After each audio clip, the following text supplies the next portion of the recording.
हाँ तो नमस्कार प्यारे शिक्षार्थी, कैसे आप सभी। उम्मीद करते हैं आप लोगों की तैयारी बहुत अच्छी चल रही होगी। दरोगा को जो अभी लेकर के हम लोग चल रहे हैं वर्दी सीरीज, उसमें आप सभी बहुत बेहतरीन काम कर रहे हैं और हमें बेहतरीन सपोर्ट मिल रहा है। इसके लिए आप सबों का तहे दिल से शुक्रिया। ऊंची उड़ान वादा सफलता का आप सबों का हार्दिक हार्दिक स्वागत करता है और ऐसे ही कंटेंट लगातार डालते रहेगा। बस आप अपने मेहनत को कंटिन्यू रखिए, टीम आपके लिए कंटिन्यू मेहनत करने के लिए तैयार है। बस अपना प्यार और सपोर्ट जैसे बना रहे, बस ऐसे ही बनाते रहिए। और भी बहुत सारे प्रोग्राम के साथ हम आपके साथ जुड़ेंगे। फिलहाल अभी हमारा 2 प्रोग्राम चल रहा है, एक बिहार पुलिस का सेट चल रहा है और दूसरा बिहार जो दरोगा का भी एग्ज़ाम हो रहा है उसको लेकर के चल रहा है। तो सेट नंबर आज हम आपके लिए लेकर के आ गए हैं 33 में क्या कैसे क्वेश्चन है, कौन कौन सा टॉपिक है, क्या कवर करना है, कैसे कवर करना है। तो हम सब मिल करके आपके लिए मेहनत कर रहे हैं, आप भी मेहनत कर रहे हैं, हमको पता है। और थोड़ा सा मेहनत को बढ़ाइए, हमें थोड़ा और प्यार बरसाइए ताकि और हम बेहतर काम कर सकें। तो चलिए ऊंची उड़ान वादा सफलता के इस सीरीज के साथ आपका टॉपिक हम शुरू करते हैं। ये सेट नंबर आपको दिख रहा होगा 33 है और ये जो फुल मार्क्स है 200 आपको दिख रहा होगा। तो हमारा पहला क्वेश्चन जो है वो आपके स्क्रीन पर है। क्या है पहला क्वेश्चन, थोड़ा उसको देख के चलते हैं, फिर उसके बाद हम लोग धीरे धीरे जो है आपके सारे क्वेश्चन को हम लेके चलेंगे। तो चलिए शुरू करते हैं। हमारा जो पहला क्वेश्चन है क्या है, थोड़ा उसको देखते हैं। एक सेकेंड थोड़ा सा रुकिएगा। आई होप आपको सही से शायद क्वेश्चन दिख रहा हो, नहीं तो 1 मिनट रुकिएगा।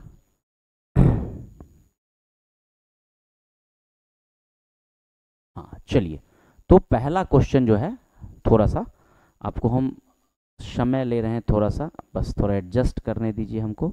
चलिए शुरू करते हैं यहाँ से हमारा कहानी शुरू होता है। पहला, भारत में एशिया एथलेटिक्स चैंपियनशिप 2025 की पदक तालिका में कौन सा स्थान प्राप्त किया। ऑप्शन है आपका पहला, दूसरा, तीसरा या चौथा। तो आंसर क्या हो जाएगा, आइए शुरू करते हैं आंसर को। तो आंसर हमारा क्या हो जाएगा, भारत ने दूसरा हासिल किया। क्या हासिल किया है, दूसरा किया है। दिमाग में एक बात बैठा लीजिए, ठीक है। ये जो भारत का एशिया एथलेटिक्स चैंपियनशिप हुआ है ये कहाँ पर हुआ है, तो पहले ये जानेंगे, फिर भारत का क्या स्थान रहा उसको देखने का कोशिश करेंगे। तो चलिए शुरू करते हैं हम लोग अपने कहानी को। 1 सेकेंड बस।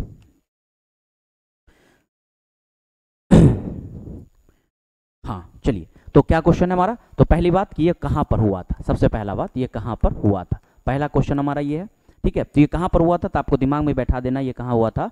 ये हुआ था साउथ कोरिया में। कहाँ पे हुआ था, साउथ कोरिया का एक जगह है गुमी, याद रखिए कौन जगह है, गुमी है, वहां पर हुआ था। और ये 26वां संस्करण था। कैमा था ये, 26वां संस्करण था। और इसमें जो भारत का स्थान रहा वो कौन सा रहा, दूसरा स्थान। भारत ने जो कुल पदक जीते हैं, अगर हम बात करेंगे कुल पदक किसका, भारत का, तो भारत का जो कुल पदक रहा वो 24 रहा। कितना रहा, 24 रहा, जिसमें 8 जो है गोल्ड रहा, फिर उसके बाद आपको सिल्वर जो है 10 रहा, फिर उसके बाद आपको कांस्य जिसको कहते हैं वो कितना रहा, टोटल 6 रहा। तो इस तरह से पहला अगर रैंक का बात करेंगे तो पहले नंबर पर कौन रहा, चीन रहा, जो कि कुल 32 जो है वह पदक के साथ वह शीर्ष पे रहा। और एशियाई जो पहला गेम हुआ, कब से हो रहा है ये गेम, तो साल 1973 में ये फिलीपींस में पहला बार खेला गया था, वहां से ये लगातार गेम कराया जा रहा है। तो आई होप आपका पूरा कॉन्सेप्ट क्लियर हो गया होगा। चलिए क्वेश्चन नंबर दूसरे की तरफ चलते हैं। क्वेश्चन नंबर दूसरा हमारा क्या कहता है, थोड़ा थोड़ा हम मिटाते जाएंगे और आपको यहीं पे प्रयास करेंगे 2-3 आंसर दे दे। पूर्ण साक्षरता हासिल करने वाला भारत का दूसरा राज्य। तो पूर्ण साक्षरता हासिल करने वाला भारत का दूसरा राज्य मिजोरम पहला राज्य है, याद रखिएगा। मिजोरम जो है वो फर्स्ट स्टेट है। ये भी 2025 में ही जो है पूर्ण राज्य का दर्जा मिला था इसको, 20 मई 2025 को इसको मिला था। और दूसरा राज्य जो बना है वो बना है गोवा। कौन बना है, दूसरा राज्य कौन बना है, वो बना है गोवा। गोवा जो है वो 30 मई, याद रखिएगा 30 मई 2025 को जो है इसको क्या हुआ है, दूसरा राज्य जो है वह उसे पूर्ण रूप से क्या कहिए एक तरह से दर्जा मिला है। वहाँ के जो सीएम है प्रमोद सावंत, उन्होंने ये घोषणा किया। जो प्रमोद सावंत हैं, डॉक्टर प्रमोद सावंत, उन्होंने क्या किया था, इसकी घोषणा की थी। आई होप आपका ये भी क्लियर हो गया होगा, कोई दिक्कत नहीं हुआ होगा। चलिए नेक्स्ट क्वेश्चन की तरफ चलिए। सुप्रीम कोर्ट ने किस उच्च न्यायालय के निर्णय को पलटते हुए मातृत्व अवकाश को संवैधानिक अधिकार का घोषित कर दिया। तो ये हो जाएगा मद्रास उच्च न्यायालय। मद्रास उच्च न्यायालय ने ये घोषणा किया था कि आप 2 से अधिक बच्चे को अगर आप जन्म देते हैं तो आपका जो मातृत्व अवकाश है ये आपको नहीं मिलेगा। तो इसके डिसीजन को सुप्रीम कोर्ट ने क्या कर दिया, पलट दिया। और सुप्रीम कोर्ट ने मद्रास के इस डिसीजन को पलटते हुए ये घोषणा किया कि आप 3 से भी अधिक बच्चे को 3 बच्चे को भी जन्म देंगे तो आपको मातृत्व अवकाश मिलेगा। ये जो केस है किससे संबंधित केस है, तो ये केस है आपको के उमा देवी, याद रखिएगा, के उमा देवी बनाम तमिलनाडु सरकार के बीच का ये केस था। के उमा देवी वर्सेस तमिलनाडु बनाम को लेकर के था, और इसी के फैसले को क्या किया, सुप्रीम कोर्ट ने उलट दिया। तो आई होप आपका क्लियर हो गया। क्वेश्चन नंबर चौथा की तरफ चलते हैं। चौथा क्वेश्चन, हाल ही में चर्चित नाथुला दर्रा कहाँ स्थित है? तो नाथुला पता होगा आपको, सिक्किम में है। नाथुला कहाँ पर है? सिक्किम में। ये एक दर्रा है, और कहा जाता है कि ये चर्चा में क्यों था, क्योंकि कोरोना के समय से लंबे समय तक वहां से मानसरोवर का जो रास्ता था उसको रोक दिया गया था। तो दोबारा फिर से इसी साल में, दोबारा फिर से इसी साल में क्या कर दिया गया, इसे नाथुला से जो है मानसरोवर का यात्रा फिर से क्या कर दिया गया, चालू कर दिया गया। यानी कब से? तो जून 2025 से इसको क्या कर दिया गया, फिर से चालू कर दिया गया। यहाँ के सीएम कौन है? तो प्रेम सिंह तमांग, आपको पता होना चाहिए। और वहाँ के जो गवर्नर ने, जिन्होंने हरी झंडी वहाँ पर दिखाया और वहाँ के सीएम ने इस बात की घोषणा की, तो वहाँ के जो गवर्नर है वो ओम प्रकाश माथुर है। कौन है? ओम प्रकाश माथुर है, ये वहाँ के गवर्नर। चलिए अगले क्वेश्चन की तरफ चलते हैं। आई होप आपका ये सब क्लियर होते जा रहा होगा, आप नोट डाउन भी करते चले जाएंगे तो आपको ज़्यादा अच्छा रहेगा आपके लिए, ठीक है। चलिए अब हम थोड़ा सा आपको अगले क्वेश्चन की तरफ लेके चलते हैं। क्वेश्चन नंबर 5 क्या कह रहा है, जरा गौर करिए। एक अभी नीति आया है जिसका नाम है ध्रुवा नीति, याद रखिएगा ये ध्रुवा नीति है, जिसमें इसको आप ऐसे कर सकते हैं DHRUVA, ऐसे करके आप इसको कर सकते हैं। ये डाक से संबंधित बात करता है, यानी डाक से संबंधित है। ये कहाँ पे है? ये भारतीय डाक विभाग से संबंधित है। यानी ध्रुवा में ये कहा जाता है कि ये डिजिटल, इसको अगर हम लोग करेंगे ना तो ये क्या कहलाएगा, याद रखिएगा, डिजिटल हब फॉर क्या बोलिएगा, डिजिटल हब फॉर आर से रेफरेंस एंड यूनिक वर्चुअल, जो है यूनिक वर्चुअल क्या जो एड्स है उसको लेकर के, यूनिक वर्चुअल एड्स को लेकर के ये शुरू किया गया, ताकि डाक सेवा को और त्वरित किया जा सके। उससे एक कहाँ पर कौन सा वस्तु का एग्जैक्ट लोकेशन है, क्या है, इसको एक कोड दे करके जो है इसको बेहतर सुविधा दिया जा सके, इसको लेकर के डाक सेवा शुरू किया गया। चलिए नेक्स्ट क्वेश्चन की तरफ चलते हैं। अगला क्वेश्चन है कि आपका हाल ही में भारत नेपाल, याद रखिएगा कौन, भारत और नेपाल संयुक्त पर्वतारोहण अभियान के लिए किस पर्वत पर सफलतापूर्वक चढ़ाई की गई है? तो ये हो जाएगा माउंट कंचनजंगा। याद रखिए माउंट कंचनजंगा दुनिया का तीसरा सबसे बड़ा ऊंचा चोटी है, और ये कहाँ पे? सिक्किम में है। आपको पता होना चाहिए कहाँ पे। तो और यही कंचनजंगा जो है जिसकी हाइट, याद रखिएगा, जो सिक्किम में जिसकी हाइट 8586 मीटर है, ये तीसरा है, दुनिया का तीसरा सबसे बड़ा। माउंट एवरेस्ट है, फिर K2 है, और फिर उसके बाद क्या है, कंचनजंगा है। तो क्या हो जाएगा आपको? कंचनजंगा हो जाएगा इसका आंसर, ठीक है। चलिए नेक्स्ट का बात करते हैं हम लोग, अगले क्वेश्चन की तरफ चलते हैं हम लोग। अगला क्वेश्चन, एक सेकंड रुकिएगा, थोड़ा सा समय दीजिएगा आप लोग, ताकि हम और कंटेंट को आपको बेहतरीन तरीके से लेके चल सके। चलिए नेक्स्ट क्वेश्चन आपका है 7वां क्वेश्चन आपका, एक ही बार में ऊपर तक कर देते हैं। आइए 7वां क्वेश्चन आपके लिए कहता है कि अमेरिका ने चीन पर कितने प्रतिशत का अतिरिक्त टैरिफ की घोषणा की है? तो पहले 50% था, उसको बढ़ा करके 100% कर दिया गया। तो आंसर क्या हो जाएगा? 100% टैरिफ कर दिया गया। और हाल ही में भारत का भी जो है 25% अतिरिक्त टैरिफ बढ़ा दिया, जिसकी वजह से भारत पे भी जो है टैक्स जो है वो 50% की घोषणा कर दी गई है। किस राज्य में मतांतर एक शब्द है जिसमें धर्म परिवर्तन से बात किया जाता है, कि धर्म का जबरदस्ती परिवर्तन कराया जाना। तो किस राज्य में धर्मांतर कानून के तहत अपराधियों को उम्र कैद की सजा की घोषणा की है? ये हो जाएगा राजस्थान। याद रखिएगा वहाँ की सरकार ने ये घोषणा किया है कि अगर कोई सामूहिक रूप से किसी व्यक्ति का धर्म परिवर्तन करवाता है तो उस पर 1 करोड़ का सजा उस संस्था पर, ठीक है। इसके अलावा उस पे जो है उम्र कैद की क्या की जाएगी, उसको सजा भी दी जाएगी। तो ये याद रखिएगा 1 करोड़ का क्या होगा, आपको फाइन करना होगा 1 करोड़ का। दूसरा क्या होगा कि जो आपका उम्र कैद है, यानी जिसको आप 20 साल की सजा कहते हैं, वो आपको 20 साल का सजा कर दिया जाएगा। और साथ ही साथ जिस भवन से आप ये काम कर रहे हैं, जिस संस्था से आप काम कर रहे हैं, उस संस्था को तोड़ दिया जाएगा, बुलडोजर चला दिया जाएगा, कुछ ऐसा समझिए। तो आंसर हो जाएगा राजस्थान। आई होप आपका ये भी क्लियर हो गया होगा। अगला क्वेश्चन आपके स्क्रीन पर है भारत में राष्ट्रीय पोषण सप्ताह 2025 का आयोजन कब किया जाता है? तो ये किया गया 1 से लेकर के 7 सितंबर के बीच में ये पोषण सप्ताह मनाया जाता है। और ये जो पोषण सप्ताह मनाया गया, इसमें आप यूँ समझिए कि स्वस्थ भोजन करना, ज़्यादा से ज़्यादा अपने स्वास्थ्य के प्रति ख्याल रखना, इसके उद्देश्य से जो है 1 से लेकर के कितने तारीख तक, 7 सितंबर तक ये मनाया जाता है। अब थोड़ा सा इसका थीम इस बार का समझ लीजिए। इस बार का थीम था बेहतर जीवन के लिए सही खाना। बेहतर अगर जीवन हमें चाहिए तो बेहतर जीवन के लिए सही खाना, ये एक बहुत बेहतरीन पहल है। और ये पहला पहल है जिसमें हम खाद्य संबंधित चीज़ों से बात करते हैं और अपने स्वास्थ्य से संबंधित चीज़ों का बात करते हैं। आई होप आपका ये भी क्लियर हो गया। और ये कब से हो रहा है तो ये भी समझ लीजिए, ये कब से किया जा रहा है, तो ये साल 1982 से किया जा रहा है। ठीक है, ध्यान से दीजिए अगले क्वेश्चन की तरफ से। अगला क्वेश्चन आपकी स्क्रीन पर है 10वां नंबर। भारतीय खाद्य सुरक्षा मानक प्राधिकरण का नया मुख्य कार्यकारी अधिकारी किसे नियुक्त किया गया है? तो ये किया गया रजित पुन्हानी को, जिसको आप FSSAI आप नाम सुने होंगे। आप जानते होंगे जो खाद्य सुरक्षा से संबंधित एक मानक तय करता है, FSSAI, जिसका हेडक्वार्टर नई दिल्ली है। याद करें हेडक्वार्टर कहाँ है, नई दिल्ली है। और ये साल 2006 से क्या कर रहा है, कार्य कर रहा है। तो इसके जो बनाए गए हैं अधिकारी, कार्यकारी अधिकारी, वो रजित पुन्हानी हैं। और इसके जो अध्यक्ष हैं, याद रखें इसके जो अध्यक्ष है वो कौन है, तो वो सचिता श्रीवास्तव जो हैं, सलीला श्रीवास्तव वो हैं, सलीला श्रीवास्तव वो हैं, सलीला श्रीवास्तव जो हैं ये इसके क्या हैं, हेड, मतलब हेड कहने का मतलब अध्यक्ष हैं। आई होप आपका ये भी क्वेश्चन क्लियर हो गया होगा। अगले क्वेश्चन की तरफ चलते हैं। क्वेश्चन नंबर नेक्स्ट क्या कह रहा है आपका, आइए क्वेश्चन नंबर नेक्स्ट कहता है, एक मिनट, एक सेकेंड, थोड़ा सा दिक्कत हो रहा है। क्वेश्चन क्या हो रहा है, थोड़ा ज़्यादा जूम हो गया, इस वजह से दिक्कत हो रहा है। चलिए आइए, हाँ आइए, अगला क्वेश्चन आपका है स्क्रीन पे कि, हाँ अगला क्वेश्चन आपका है स्क्रीन पे, क्या कहता है क्वेश्चन, जरा थोड़ा सा देखिए। हाँ, अभी हाल ही में ये क्वेश्चन आपको दे रहा है कि सुप्रीम कोर्ट ने किस राज्य के मतदाता सूची संशोधन के लिए आधार के स्तर पे, मतलब आधार को 12वें पहचान पत्र, ये आपको पता होगा बिहार में अभी SIR कराया जा रहा है, स्पेशल इंटेंसिव रिवीजन कराया जा रहा है।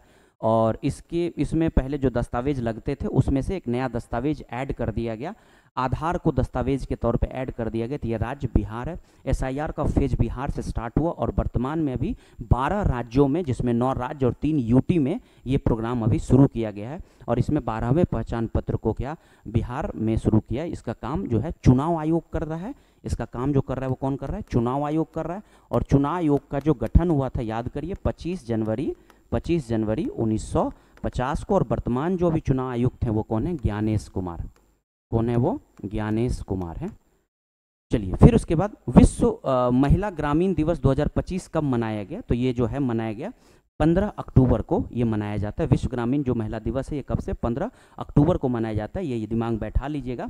और जो विश्व ग्रामीण महिला दिवस मनाया जा रहा है, ये दिमाग बैठाइएगा कि ये 15 दिसंबर 2007 से, एक मिनट थोड़ा सा रुकिएगा, एक्सट्रीमली सॉरी, हाँ थोड़ा सा एक मिनट आपको हम समझा देते हैं इसमें कि ये जो मनाया जा रहा है विश्व महिला ग्रामीण दिवस, ये जो मनाया जाता है ये कब से मनाया, इसको आधिकारिक तौर पर जो इसकी घोषणा की गई है, वो आधिकारिक तौर पर इसकी घोषणा की गई है कब से, तो इसको आप समझ लीजिए 15 दिसंबर 2007 को इसको आधिकारिक रूप से क्या किया जा रहा है, इसे मनाया जा रहा है, यूं समझ लीजिए। और साथ ही साथ अब ये भी समझिए कि इसको जो है बहुत पहले से ही मनाए जाने का बात चल रहा था, लेकिन इसको जो है 7 से इस पर परमिशन हुआ और 8 से जो है हर वर्ष क्या किया जाने लगा, मनाए जाने की घोषणा कर दी गई। तो क्या हो जाएगा 15 अक्टूबर को, 15 अक्टूबर 2008 कर दीजिए तो ज़्यादा अच्छा हो जाएगा। ठीक है, चलिए नेक्स्ट क्वेश्चन की तरफ चलिए। अगला क्वेश्चन आपका क्या है कि, नेक्स्ट क्वेश्चन क्या है आपका, हाल ही में किस कंपनी को भारत सरकार द्वारा मिनी रत्न का दर्जा मिला है। क्वेश्चन आपका है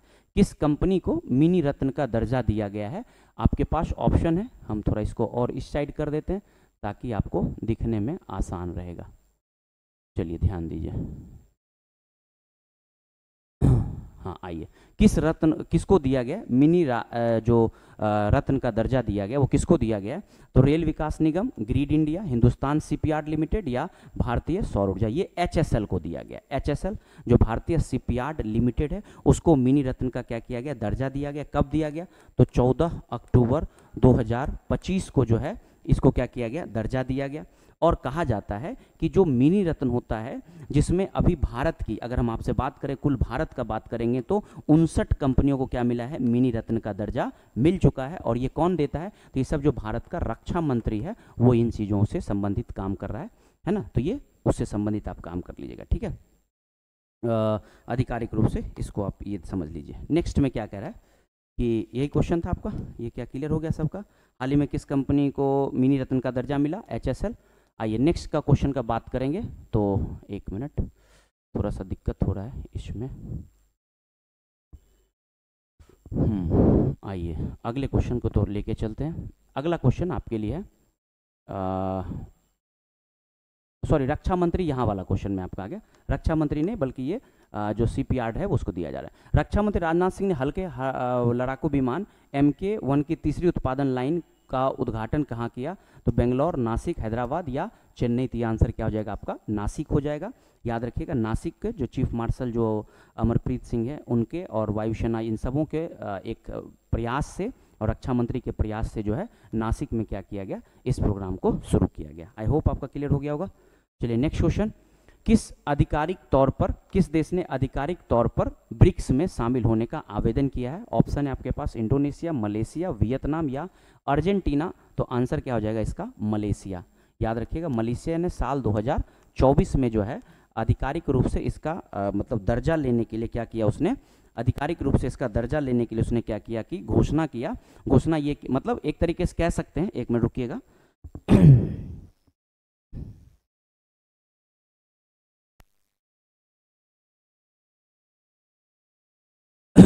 हाँ, तो क्या बात कर रहे थे? मलेशिया। तो जो मलेशिया है वही क्या किया कि इसने आधिकारिक तौर पर शामिल होने के लिए कितने तारीख को? तो 2024 के जुलाई में, याद रखिए 2024 के जुलाई में जो है इसने क्या किया? इसमें शामिल होने का घोषणा किया। ब्रिक्स जो है आपको पता होना चाहिए, ब्रिक्स जो है वो साल 2009 में 16 जून साल 2009 में जो है इसको बनाए जाने की घोषणा की और बनाया गया। और उसमें पहले 4 देश थे, BRICS, बाद में S जो है साउथ अफ्रीका इसमें बाद में जुड़ा, फिर 5 देश और जुड़े, यानी टोटल 10। और वर्तमान में भी हम बात करें तो 11वां देश जो इंडोनेशिया है वो इसमें शामिल हो गया। 2025 में इंडोनेशिया जो है वो इसमें शामिल हो गया। तो कुल देश की संख्या ब्रिक्स में अभी कितना हो गया? तो वो 11 हो गया। ठीक है, आई होप आपका ये क्लियर हो पा रहा होगा। अगले क्वेश्चन की तरफ चलते हैं। भारतीय क्रिकेट टीम का आधिकारिक स्पॉन्सर किसे बनाया गया? तो ये अपोलो टायर्स को बनाया गया। याद रखिएगा, अभी बहुत सारी कंपनियों का नाम चल रहा था, उसमें फाइनल डील जो किया गया वो किसके द्वारा? अपोलो के द्वारा किया गया। और ऐसा किया गया कि साल 2027 तक ये क्या करेगा? लगभग 142 मैच का स्पॉन्सरशिप करेगा। और इसने लगभग जो खर्च किया है वो 579 रुपया जो है वो खर्च किया है इसको स्पॉन्सर बनने के लिए। तो आंसर क्या हो जाएगा? Apollo tyres. ठीक है, चलिए अगले क्वेश्चन की तरफ। रेमन मैक्स के पुरस्कार भारत को किस भारतीय संगठन को दिया गया? तो ये दिया गया एजुकेटेड गर्ल्स को दिया गया। किसको दिया गया? एजुकेटेड गर्ल्स को। ये कब दिया गया? 8 नवंबर, अभी हाल ही में, याद रखिएगा 2025 को इसको ये दिया गया है। ये दिमाग में बैठा लीजिए। और ये जो आपको क्या नाम है, फिलीपींस की मनीला है वहाँ पर ये दिया जाता है। मनीला जो है कहाँ पे? फिलीपींस की, वहाँ पर ये दिया जाता है। और ये कब से दिया जा रहा है? अगर आपसे पूछे कि रेमन मैक्स से पुरस्कार क्यों दी, पहले तो ये समझिए क्यों दिया जाता है। तो जो ईमानदारी से जो संगठन के गांव मतलब शहर में या फिर कहीं भी रह रहे महिलाओं के लिए, बच्चियों के लिए या किसी भी संस्था के लिए जो काम कर रहा है, निष्ठा से के साथ कर्तव्य का पालन कर रहा है, वैसे चीज़ों को ध्यान में रखते हुए ऐसे संस्थाओं को क्या किया जाता है कि इस तरह का टैग दिया जाता है। इस टैग से क्या फ़ायदा होता है? तो इस टैग से फ़ायदा होता है कि और भी ईमानदारी से काम करने वाले लोगों को एक मोटिवेशन मिलता है और वहाँ से ये काम चलता है। तो अगर बात करेगा कि ये जो पुरस्कार है ये कब से दिया जा रहा है, तो आपको याद रख लेना साल 1957 से ये दिया जा रहा है। 1957 से ये दिया जा रहा है। चलिए नेक्स्ट क्वेश्चन की तरफ चलिए।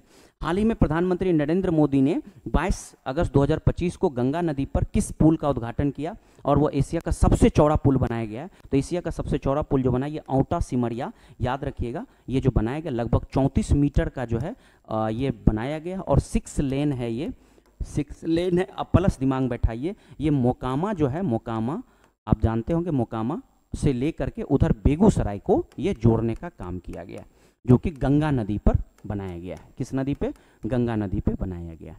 तो आंसर क्या हो जाएगा इसका? आपको गांधी ये औंटा हो जाएगा। चलिए नेक्स्ट क्वेश्चन। हाल ही में मानव युक्त अंतरिक्ष अभियान गगनयान के लिए कितने अंतरिक्ष यात्रियों को चुना गया है? तो ये अंतरिक्ष यात्री कितने हो जाएंगे? 4 अंतरिक्ष यात्रियों को चुना गया है, जिसमें अगर हम बात करें तो ग्रुप कैप्टन आपको बालकृष्ण नायर इनको चुना गया है। फिर शुभांशु शुक्ला को चुना गया है, शुभांशु शुक्ला को चुना गया है। वहीं पर अगर हम बात करें तो आपको क्या नाम है उनका, ये अजीत कृष्णन को चुना गया है, अजीत कृष्णन को चुना गया है, ये दिमाग में बैठा लीजिए। और अंतिम अगर हम बात करेंगे तो अंगद प्रताप जो है उनको चुना गया है। तो ये 4 जो है उनको चुना गया है, ये बात दिमाग बैठा लीजिए। गगनयान क्या है? तो आप समझिए भारत का पहला ये मानव सहित जो है अंतरिक्ष यान है, जो कि भारत इस पे काम करने जा रहा है। ठीक है, आइए गौर करते हैं। अगला क्वेश्चन आपका है कि मंगल ग्रह की सतह का लाल रंग होने का कारण क्या है? तो लाल रंग होने का कारण आयरन ऑक्साइड है, जो कि लोहे की प्रचुरता है। इसकी वजह से जो है आयरन का जो कलर है लाल होता है। इस वजह से चंद्रमा का भी जो कलर, चंद्रमा बोल रहे मंगल का भी जो कलर है वो क्या है? लाल है।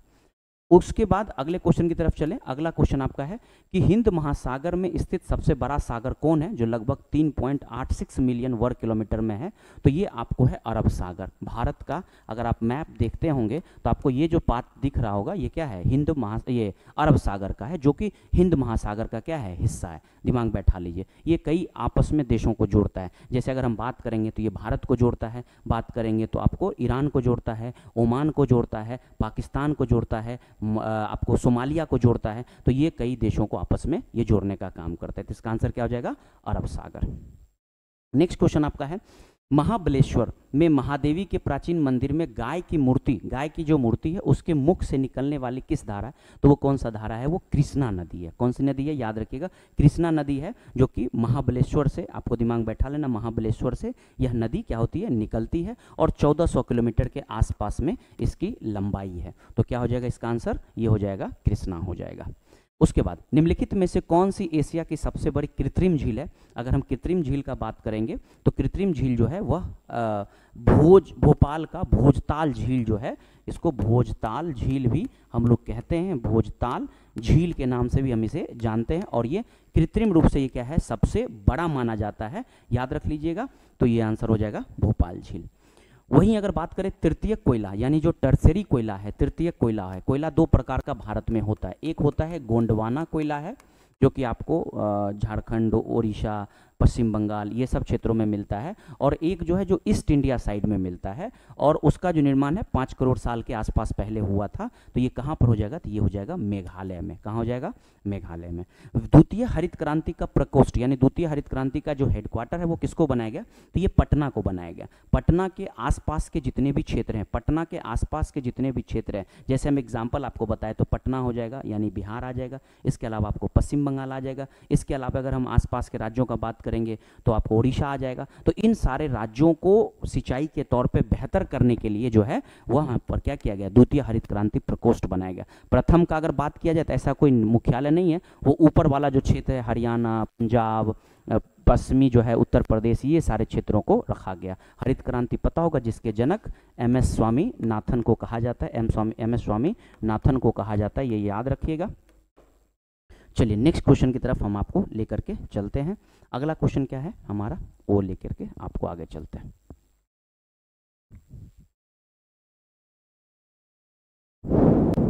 ये तो क्वेश्चन हो गया। अगला क्वेश्चन हमारा कहाँ है? 1 मिनट रुकिएगा जरा।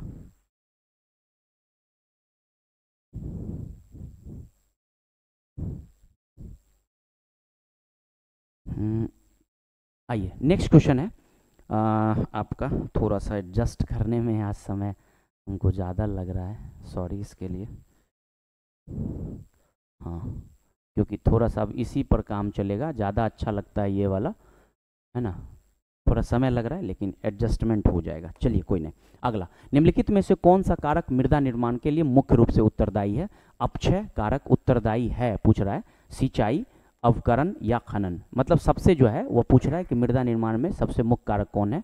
तो मुख्य कारण का बात करेंगे तो मुख्य रूप से जो है वह वेदरिंग जो है वह सबसे पहला कारक है, क्योंकि जब तक चट्टान नहीं टूटेगा तब तक नहीं बन पाएंगे। तो अपक्षय, फिर उसके बाद अपर्दन होता है वो कारक बन जाता है, फिर कहीं जाकर के डिपोजिशन होता है वो कारक बन जाता है, टाइम जो है वो कारक बन जाता है, फिर छोटे छोटे जो सूक्ष्म जीव होते हैं वो कारक बन जाते हैं। तो इसका आंसर हो जाएगा आपको अक्षय। अल नीनो, आपको पता होगा एक अल नीनो कहा जाता है कि गर्म जलधारा है ना, ये गर्म जलधारा है या गर्म एक हवा, मतलब ये है जल की एक धारा है जो महासागर, किस महासागर से निकलती है? तो ये प्रशांत महासागर से निकलती है, और ये जब भी कभी आती है तो भारत में जो मानसून है वो कमज़ोर हो जाता है और इससे वर्षा जो है वो कम होती है। ठीक है, ये कहा जाता है। और लगभग दिसंबर के आसपास में ये जो जीसस हैं बर्थ, उनके आसपास का ये निकाला जाता है, तो इसको बेबी क्राइस्ट के नाम से भी हम लोग जानते हैं।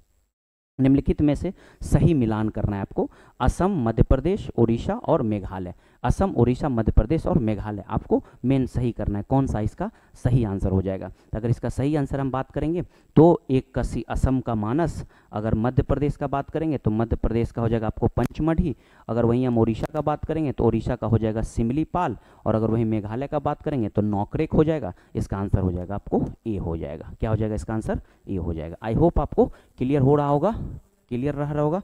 30वें क्वेश्चन की तरफ हम चलते हैं। 30वां क्वेश्चन आपका कहता है, तो निम्नलिखित में से, एक मिनट, हाँ 30वें क्वेश्चन की तरफ हम लोग चलते हैं। हाँ आइए, आपसे क्वेश्चन ये पूछ रहा है कि, एक सेकेंड, 30वें है ना, सॉरी, हाँ चलिए, 30वें क्वेश्चन आपको पूछ रहा है, एक सेकेंड, हाँ 30वां क्वेश्चन आपसे कह रहा है कि निम्नलिखित में से किस राष्ट्रीय जलमार्ग को महानदी और ब्राह्मणी नदी, देखिए बहुत भारत में मुख्यतः 5 जो है जलमार्ग को क्या किया गया, राष्ट्रीय जलमार्ग के तौर पे घोषित। जैसे अब नेशनल वाटरवेज ऑफ फर्स्ट देखेंगे तो ये आपको हल्दिया से होते हुए इलाहाबाद तक जाती है जो गंगा नदी पर बनी हुई है। वैसे ही आपको पूछ रहा है कि कौन सा महानदी और ब्राह्मणी नदी पर, कौन सा महानदी और ब्राह्मणी, तो नेशनल वाटरवेज क्या हो जाएगा, 5 हो जाएगा। क्या हो जाएगा? नेशनल वाटरवेज 5 हो जाएगा। तो ये जो है ब्राह्मणी और क्या नाम है आपको, डेल्टा चैनल पे पूर्वी तट पे ये बनाया गया। पंडित जवाहरलाल नेहरू द्वारा उद्देश्य संकल्प प्रस्ताव क्या, ऑब्जेक्टिव रिजोल्यूशन ये किया गया, तो ये कब किया गया, तो ये किया गया 13 दिसंबर 1946 को, जिसमें हमारा संविधान का उद्देश्य क्या होगा इससे संबंधित बात किया गया था। और एक और चीज में बात किया गया था कि जो हमारा संविधान होगा उसका लक्ष्य क्या रखा जाएगा, इसको लेकर के ये किया गया था संविधान के गठन के जस्ट 4 दिन के बाद। निम्नलिखित में से किस संविधान में भारतीय संविधान के मौलिक अधिकारों का चार्टर का विचार जो है वो अपनाया गया है? तो चार्टर विचार जो अपनाया गया है वो संयुक्त राज्य अमेरिका से किया गया। आपको पता ही होगा संविधान के फंडामेंटल राइट से संबंधित आपको बात कर रहा है। तो आई होप आपका ये क्लियर हो गया होगा। चलिए नेक्स्ट क्वेश्चन की तरफ चलते हैं। एक सेकंड रुकिएगा। अगला क्वेश्चन आपका है कि भारत सरकार संविधान के डैश तहत श्रमिकों के लिए मानव की गरिमा अनुकूल सुरक्षित देने के लिए अधिनियमित सामाजिक कल्याण और श्रम कानून का पालन करने सुनिश्चित करने के लिए बाध्य है। मतलब कौन सा ऐसा अनुच्छेद है जिसके तहत वो बाध्य है कि वो करेगा ही करेगा। तो ये याद रखिएगा कि अनुच्छेद 17 में ऐसा कहीं कोई बात नहीं किया गया है। अनुच्छेद जो 15 है वो सब संविधान के मौलिक अधिकार से संबंधित है। 19 जो है ये भी नहीं बात करता है, ये सब समानता का बात करता है, ये भी समानता का बात करता है, ये स्वतंत्रता का बात करता है। उसी में से एक अनुच्छेद है आपको 21 जो कि उसके गरिमापूर्ण जीवन का बात करता है। तो आंसर क्या हो जाएगा आपका? डी हो जाएगा। क्या हो जाएगा आपका आंसर? डी हो जाएगा। चलिए अगले क्वेश्चन की तरफ चलते हैं। अगला क्वेश्चन आपका है राज्य के नीति निर्देशक तत्व, राज्य के नीति निर्देशक तत्व 1976 के 42वें संविधान संशोधन अधिनियम के द्वारा भारतीय संविधान में जोड़ा गया। तो राज्य के नीति निर्देशक तत्व 1946 में कितने प्रावधान को जोड़ा गया? तो आंसर क्या हो जाएगा? टोटल जो है वह आपको 4 प्रावधान को क्या किया गया था? जोड़ा गया था 1946 के 76 के 42वें संविधान संशोधन, जो कि भाग किस में है? भाग 4 में है। ठीक है, ये दिमाग बैठा लीजिए। भारतीय संविधान के निम्नलिखित में से किस अनुच्छेद में मौलिक कर्तव्य शामिल है? तो मौलिक कर्तव्य 51A में शामिल है और कुल 11 मौलिक कर्तव्य हैं, जिसमें से 1976 में 10 मौलिक कर्तव्य और फिर 2002 में जो है 2002 में वो एक मौलिक कर्तव्य को क्या किया गया था? जोड़ा गया था। किस आयोग ने सरकारी सेवा में सभी स्तरों के ओबीसी के उम्मीदवारों के लिए 27% रिजर्वेशन का बात किया? तो 27% का रिजर्वेशन का जो बात किया गया वो किया गया मंडल आयोग में, याद करिए, जो कि 1978 के आसपास में ये बनाई गई थी। जब इसने रिपोर्ट पेश किया तो जो 1977-78 की सरकार थी मोरारजी देसाई की, वो गिर चुकी थी। बाद में 90-91 के आसपास में इस कमीशन ने इसके कमीशन के रिपोर्ट को क्या किया, पब्लिकली लाया गया और 27% रिजर्वेशन दिया गया। वहीं अगर बात करेंगे 27 नंबर क्वेश्चन का, तो 27 नंबर कहता है कि निम्नलिखित में से उच्चतम न्यायालय, एक मिनट, हाँ, निम्नलिखित में से उच्चतम न्यायालय की सहायक शक्तियों के लिए प्रदान करता है कौन सा? तो सहायक शक्ति को प्रदान करता है कौन? तो ऑप्शन है आपका ए, ऑप्शन ए क्या कह रहा है, भारत का विधि आयोग, ऑप्शन बी कह रहा है भारत का संसद, वित्त मंत्री या न्याय मंत्री, और साथ ही साथ आपको आंसर दे रहा है कौन? भारत के राष्ट्रपति। तो आंसर क्या हो जाएगा? भारत के जो संसद है, याद रखिए, राष्ट्रपति ने उच्चतम न्यायालय की सहायक का बात करेगा तो ये क्या हो जाएगा आपका? भारत के संसद हो जाएंगे। आई होप आपका क्लियर हो पा रहा होगा। चलिए 37 में भारत का संसद ही होगा, हाँ संसद ही होगा। चलिए अगले क्वेश्चन की तरफ चलिए। नेक्स्ट क्वेश्चन आपका क्या कह रहा है, एक सेकेंड, हाँ आइए, अगला क्वेश्चन क्या है हमारा, एक सेकेंड,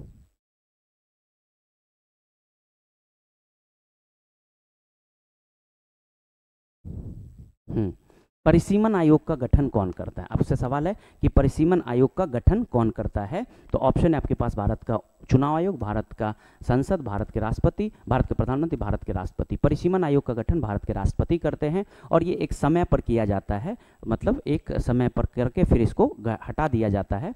और जो परिसीमन आयोग होता है यह सीमा क्षेत्र का सीमांकन करना, मतलब चुनाव से संबंधित ये बात करना, प्लस सीट का आरक्षण करना। हर 10 वर्ष के बाद ऐसा किया गया था कि हर 10 वर्ष के बाद क्या किया जाएगा, ये परिसीमन आयोग बैठेगा। भारत में पहला जो उच्चतम न्यायालय स्थापित किया गया वो आपसे पूछ रहा है कि कब किया गया। ऑप्शन है आपके पास, एक मिनट रुकिएगा, ऑप्शन है आपके पास उच्चतम न्यायालय को लेकर के 1882, 1860, 1867, 1857। आंसर हो जाएगा आपका 1862 में पहला जो है उच्चतम न्यायालय वो क्या किया गया था, ओपन किया गया था। बाद में फिर जो है इसकी संख्या बढ़ा करके जो है 2000 मतलब टोटल 25 कर दी गई है। भारतीय संविधान के किस भाग में चुनाव आयोग संबंधित है? चुनाव आयोग जो संबंधित है भाग 15 में है, अनुच्छेद 324 से लेकर के 329 तक इसका जिक्र है। तो आई होप आपका ये 40 क्वेश्चन क्लियर हो गया होगा। यहाँ से फिर आपको आदित्य सर लेकर के चलेंगे। तो चले अगले वीडियो में आपके साथ फिर और कुछ बेहतरीन कंटेंट के साथ मिलते हैं। धन्यवाद।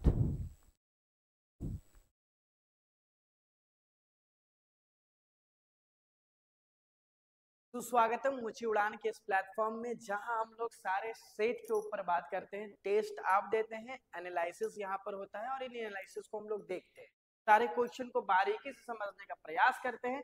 मेरा नाम आदित्य वारव है और हम आपको अपने साथ अर्थशास्त्र और इतिहास लेकर के चलते हैं। तो ध्यान रखते हैं कि इस बारे में हम लोग अभी अर्थशास्त्र और फिर इतिहास के पोर्शन को पढ़ेंगे और ऊंची उड़ान जहां सफलता वादा कर रखा गया और आपका एग्जाम फोड़ने का भी बात किया गया। तो ध्यान रखते हैं पहले प्रश्न की तरफ, क्योंकि अभी तक आप लोगों ने सुमित सर के साथ बहुत सारे पोर्शन को ऑलरेडी देख चुका है, जहां हम लोग ज्योग्राफी और साथ ही साथ पॉलिटिकल साइंस और करंट अफेयर्स की चीजों को हम लोग देखे हैं। आगे बढ़ते हैं, 41वें नंबर की तरफ चलते हैं। 41वां नंबर का जो प्रश्न है, अर्थशास्त्र में एक बाजार में संपत्ति खरीदना तथा उसी समय किसी अन्य बाजार में स्वरूप संपत्ति को उच्च कीमतों पर बेचने को क्या कहा जाता है? मतलब यह है कि कोई एक इंसान है, ये इंसान के द्वारा कोई एक संपत्ति को खरीदा गया और फिर वो जाकर के उस संपत्ति को दूसरी जगह जाके बेच रहा है, वो उसको जाकर के बेच रहा है, इस तरह के चीजों को क्या कहा जाता है? तो ध्यान रखना है कि इसको हम लोग दो तरीके के नाम से जानते हैं। ऐसे जब स्थिति आती है तो उसको आर्बिट्रन कह के पुकारा जाता है, लेकिन ऑप्शन में देखो हास्य, बंधक, अंतरपणन या अवमूल्यन। अगर अर्थशास्त्र को थोड़ा और बारीकी से पढ़ते हैं और इस तरीके का सेट देते हैं तो हमको यह समझ में आता है कि आर्बिट्रल और अंतरपणन एक ही है। आर्बिट्रल का एक और नाम है जिनको कहा जाता है अंतरपणन, इसी कारण से इसका राइट आंसर सी हो जाएगा। 42वें नंबर की तरफ आते हैं तो ध्यान रखना है कि 41 का आंसर सी है। 42वें नंबर की तरफ आ रहे हैं, 42 नंबर पे आते हैं। करों में एक ऐसा जहां प्रभाव उस व्यक्ति पर पड़ता है जिसके लिए यह कर कानूनी रूप से लगाया गया है। मतलब कि अगर हम एक इंसान है और कर का जो पूरी असर है वो सिर्फ और सिर्फ मेरे ऊपर डायरेक्ट कानूनी तौर से जिसे मेरे ऊपर लगाया गया है, तो वो बस मेरे ऊपर पड़ रहा है, ना कि किसी और के ऊपर पड़ रहा है, ना होलसेलर ना किसी दुकानदार, किसी के ऊपर नहीं पड़ रहा है, बस डायरेक्ट मेरे ऊपर पड़ रहा है। इस तरीके के कर को क्या कहा जाता है? तो ध्यान रखना है कि इस तरीके के कर को प्रत्यक्ष कर कहा जाता है, क्योंकि ये कर डायरेक्ट लग रहा है। डायरेक्ट का मतलब है प्रत्यक्ष कर है। तो ये तो सबको आंसर सही किए होंगे, क्वेश्चन में ही आंसर छिपा हुआ है, प्रत्यक्ष कर होगा। आउटपुट मेथड के अनुसार, सवाल को ध्यान से देखना है, यहाँ पे पूछा जा रहा है आउटपुट मेथड। आउटपुट मेथड के अनुसार जीडीपी की गणना कैसे की जाती है?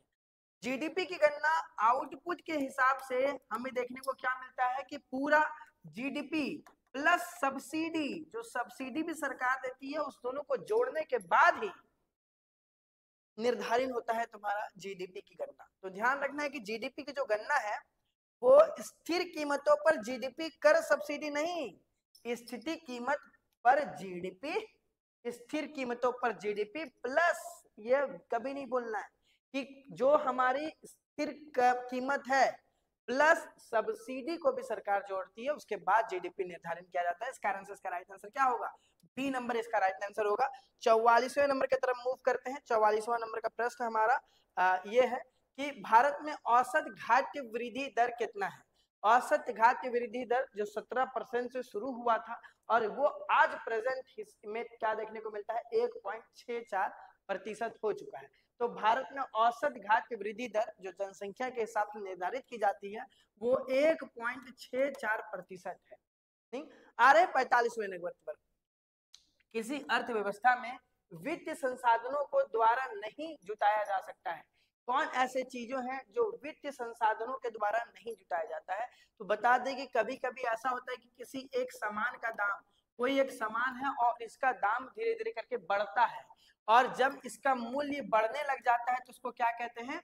इसी को कहा जाता है मुद्रास्फीति। ठीक है, मुद्रास्फीति इसी को कहा जाता है। तो ध्यान रखना है, इसका राइट आंसर क्या होगा? डी नंबर इसका राइट आंसर होगा। मुद्रास्फीति कर, इसको मुद्रास्फीति कहते हैं जब समय के साथ साथ वस्तुएं के दाम बढ़ने लग जाती है, तब वित्तीय संसाधन के द्वारा इसको जुटाया नहीं जा सकता है। निम्न में से कौन सा अप्रत्यक्ष कर है जो केंद्र सरकार द्वारा वसूला जाता है? फिर से बता दो, अप्रत्यक्ष कर ऐसा कर जो प्रत्यक्ष रूप से किसी के ऊपर लग रहा है, प्रत्यक्ष रूप से नहीं, अप्रत्यक्ष रूप से जब इनडायरेक्ट तरीके से किसी के ऊपर लग रहा हो तो वह कौन सा कर है? तो क्रय कर कभी भी हमारा अप्रत्यक्ष कर नहीं आता है जो केंद्र सरकार के द्वारा लिया जाता है। सवाल दो है, एक तो अप्रत्यक्ष कर भी है और साथ में केंद्र सरकार के द्वारा जो लिया जा रहा है। ठीक है, जो केंद्र सरकार है उनके द्वारा लिया जा रहा है, ना ही वो लॉटरी पर कर है, ना ही वो विलासिता कर है, वो सेवा कर है। सेवा कर एक ऐसा अप्रत्यक्ष कर है जो सरकार, केंद्र सरकार के द्वारा लिया जाता है। तो ध्यान रखना है, यहाँ सेवा कर होगा। 47वें नंबर की तरफ बढ़ते हैं। 47वां नंबर का प्रश्न, किसी अर्थव्यवस्था में सामान्य कीमत स्तर में निरंतर वृद्धि को क्या कहा जाता है?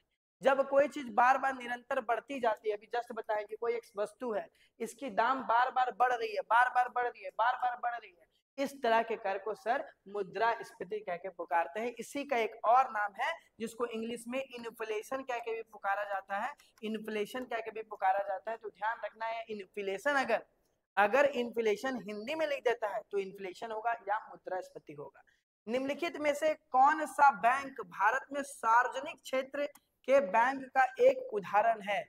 19 मई 1984 गठन किया गया। दो तरीके के बैंक बन रहे हैं, एक बैंक है निजी बैंक, एक बैंक है सार्वजनिक बैंक। एक बैंक हुआ निजी और एक हुआ सार्वजनिक। सार्वजनिक वैसे बैंक है सरकार भरोसा जता रही है, जनता भरोसा जता रहे हैं। निजी बैंक बहुत सारे प्राइवेट बैंक भी हमारे भारत में। कौन है आखिरकार सार्वजनिक बैंक? कौन है? ध्यान देते हैं, ये तो सबको ही सही करोगे। ठीक है, आते हैं फेडरल बैंक। क्या फेडरल बैंक सार्वजनिक बैंक? क्या एचडीएफसी बैंक सार्वजनिक बैंक है? तो नहीं सर। एक्सिस बैंक नहीं सर, एक्सिस बैंक भी नहीं होगा हमारा सार्वजनिक बैंक में। तो एक्चुअल में सार्वजनिक बैंक कौन है? पंजाब नेशनल बैंक ऐसा बैंक है जो सार्वजनिक बैंक के गिनती में आता है। आगे बढ़ते हैं। वह दर जिस पर आरबीआई वाणिज्य बैंकों को अल्प विधि के लिए उधार देता है उसको क्या कहते हैं? ये क्लास 11th में 11वीं की कक्षा में हमको पढ़ने को मिलता है कि इसको रेपो दर कहा जाता है। जब बैंक भी जो बैंक है वो आरबीआई से जाकर के जब कर लेती है, ठीक है, बैंक जब आरबीआई से जाकर के कर लेती है तो वो क्या करती है, रेपो रेट के हिसाब से वो कर देती है। ध्यान रखना, रेपो दर उसको कहते हैं, जो हमेशा घटता बढ़ता रहता है, महीनों महीनों में आते हैं। कृषि में ऋण को समर्थक करने के लिए बैंक केसीसी मतलब कि किसान क्रेडिट कार्ड कौन जारी करता है? पूर्ण रूप से क्या है? पूर्ण रूप से क्या है? केसीसी। याद रखना है कि केसीसी जो है वो एक तरीके का हमें ऋण देता है, हमें फसल के ऊपर किसानों को इतना ये कहता है कि आपको वो ऋण आप ले सकते हैं जब आप किसी बीज को खरीद रहे हैं। तो ये किसानों को ऋण ग्रामीण क्षेत्रों में जाकर के दिया जाता है। जो कार्ड बनता है वो जो केसीसी नाबार्ड के द्वारा बनता है, ध्यान रखना ये भी, ये नाबार्ड के द्वारा बनता है, NABARD, ठीक है, नाबार्ड के द्वारा जो इसको केसीसी को बनाया गया। इसका एक्चुअल नाम क्या है? क्या केसीसी को किसान क्रेडिट सर्टिफिकेट कहते हैं, कृषि क्रेडिट कार्ड कहते हैं, कृषि क्रेडिट सर्टिफिकेट कहते हैं, या किसान क्रेडिट कार्ड कहते हैं? बहुत इजी है, इसका डी नंबर होगा किसान क्रेडिट कार्ड, 91 नंबर। तो हम लोग अभी तक में कुछ मिनटों में अर्थशास्त्र के सारे क्वेश्चन को देख लिए हैं। 91 नंबर पे आते हैं, निम्नलिखित में से कौन सा सिंधु घाटी स्थल अब पाकिस्तान में स्थित है? आलमगीरपुर कहां पर है बता दे, लिखते चले जाना इसको कॉपी में एकदम से। आलमगीरपुर जो है वो यूपी के क्षेत्र में हमें देखने को मिलता है। लोथल गुजरात में हमें देखने को मिलता है, गुजरात। और कालीबंगा जो है वो राजस्थान में हमें देखने को मिलता है, ठीक है। तो अब बचा हुआ है एक ही क्षेत्र, हड़प्पा ही क्या है, वो ऐसा सिंधु घाटी है जो पाकिस्तान में मिलता है, क्योंकि आलमगीरपुर यूपी में, लोथल गुजरात में, कालीबंगन राजस्थान में, और ये तीनों के तीनों क्षेत्र भारत में स्थित है। तो तुम्हारा आंसर क्या हो जाएगा? हड़प्पा, ठीक है। हड़प्पा ही एक ऐसा क्षेत्र है जो पाकिस्तान में स्थित है। और सिंधु घाटी सभ्यता, जिसको हम लोग हड़प्पा सभ्यता भी कह के पुकारते हैं, दयाराम साहनी याद होगा, 1921 ईस्वी भी याद होगा। ये सारे चीजों को याद रखना है। बहुत अच्छा प्रश्न है। 52वां नंबर, वैदिक सभ्यता से एक बहुत बढ़िया प्रश्न है कि अश्विनी, ठीक है, अश्विनी स्पेलिंग थोड़ा सा इरर है, ध्यान रखना। अश्विनी जो सप्त सिंधु का एक भाग थी, वर्तमान समय में निम्नलिखित में से किस नदी का नाम है? याद रखना है कि हमारे पास सप्त सिंधु हैं, हमारे पास सप्त सिंधु नदियां थी पहले, सरस्वती, सिंधु, ठीक है, अश्विनी, ये सारी नदियां थी। इनमें और हमारे जो अश्विनी मंदिर है, अश्विनी नदियां जो है वो कौन नदी के पास है? जैसे कि सप्त सिंधु में जितनी सारी नदियां थी, चाहे वो सिंधु हो, ब्यास हो, झेलम हो, चेनाब हो, सतलज हो, ठीक, तो ये सारी नदियों में आखिरकार अश्विनी किस नदी के नाम के किनारे थी? तो वो जो है चेनाब थी, ठीक है। जो चेनाब, जो सप्त सिंधु में एक चेनाब आ रहे हैं, वो सप्त सिंधु अश्विनी का ही सप्त सिंधु था। 7 नदियां थी, उसमें चेनाब राइट आंसर होगा। अश्विनी जो है चेनाब नदी में आती थी। ऋग्वैदिक काल या प्रारंभिक वैदिक काल जो 1500 लेके 1000 ईसा पूर्व है, क्योंकि वैदिक सभ्यता को 2 भागों में बांटा जाता है, एक उत्तर वैदिक काल और एक वैदिक काल, जिसमें ऋग्वेद काल, प्रारंभिक काल उसको कहते हैं। 1500 से लेके 1000 और 1000 से लेके 600 को हम लोग उत्तर वैदिक काल कहते हैं। तो यहाँ बात किया जा रहा है वैदिक काल के बारे में, मतलब 1500 से लेकर के 1000 के समय काल के बारे में बात किया जा रहा है। इसके अनुसार निम्नलिखित में से कौन एक नदी देवी थी? क्या वो नदी सिंधु और सरस्वती नदी? याद रखना है यहाँ पर, अगर सिंधु भी रहे और सरस्वती भी रहे, हालांकि आंसर सिंधु होगा, लेकिन ध्यान रखना है कि सिंधु और सरस्वती नदी ऐसी है जिनको देवी का दर्जा दिया गया है। बाकी अग्नि तो कोई नदी है नहीं, एरिका नदी, उषा नदी ये नहीं है। तो ध्यान रखना है सिंधु नदी, ये तो ऑप्शन सारा गलत था, इसमें सिंपल है सिंधु या सरस्वती, ये दोनों तुम्हारा राइट आंसर हो जाएगा। बौद्ध वास्तुकला में स्तूप में श्रद्धांजलि अर्पित करने के लिए भक्तों को पैदल मार्ग जो चला जाता था, मतलब ध्यान रखना है कि अशोक के द्वारा बौद्ध धर्म जब कलिंग युद्ध के बाद लिया गया 261 बीसी के बाद, ठीक है, 261 के बाद जो है ईसा पूर्व के बाद अशोक ने बौद्ध धर्म को अपना लिया। और बौद्ध धर्म अपनाने के बाद इन्होंने स्तूप का भी निर्माण बहुत जोरों शोरों से किया है, स्तूप निर्माण का कार्य किया है। स्तूप में एक अंड होते हैं, एक हर्मिका होता है, एक ऊपर में यस्थी होता है, फिर छत्री होता है, और एक परिक्रमा कक्ष होता है। लोग इसी परिक्रमा कक्ष में घूमा करते हैं, परिक्रमा लगाया करते हैं उन स्तूपों का। तो इसको क्या कह के पुकारा जाता था? ठीक है, वो स्तूप को, जैसे कि अंडा हम बता ही रहे, अंडा इसको कहते हैं, ठीक है। और छतरी जो है ऊपर में यस्थी के ऊपर ऐसे छतरी बना रहता है उसको कहते हैं। तोरण जो है वो बाहर का जो गेट है उसको तोरण कहा जाता है। तो यहाँ पर क्या होगा, मेथी इसका राइट आंसर होगा। मेथी एक ऐसा जगह है जहां पर लोग पैदल ऐसे परिक्रमण लगाया करते थे। तो ध्यान रखना, मेथी होगा, परिक्रमा कक्ष था मेथी के पास, वहीं पे लोग घुमा करते थे। प्रसिद्ध अरबी, आगे 55वें नंबर की तरफ, प्रसिद्ध अरबी विद्वान अल बरूनी 11वीं शताब्दी में डैश के साथ भारत आए थे। बहुत ही अच्छा प्रश्न है, बहुत ही अच्छा प्रश्न है। जो थोड़ा मोड़ा भी इतिहास पढ़े हुए उनको पता होगा 1017 ईस्वी।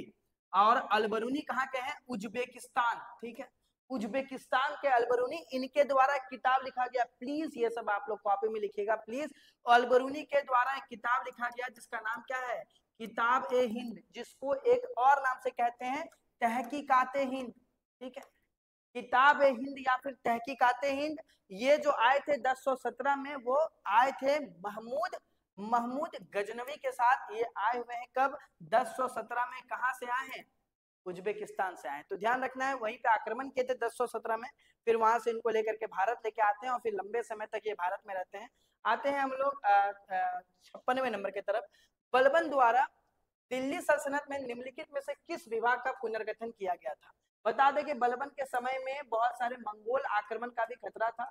तो इन मंगोल आक्रमण के कारण इनके द्वारा एक सैन्य विभाग का गठन किया गया था, ठीक है, एक सैन्य विभाग का गठन किया गया था ताकि ये मंगोल आक्रमण से बच पाए।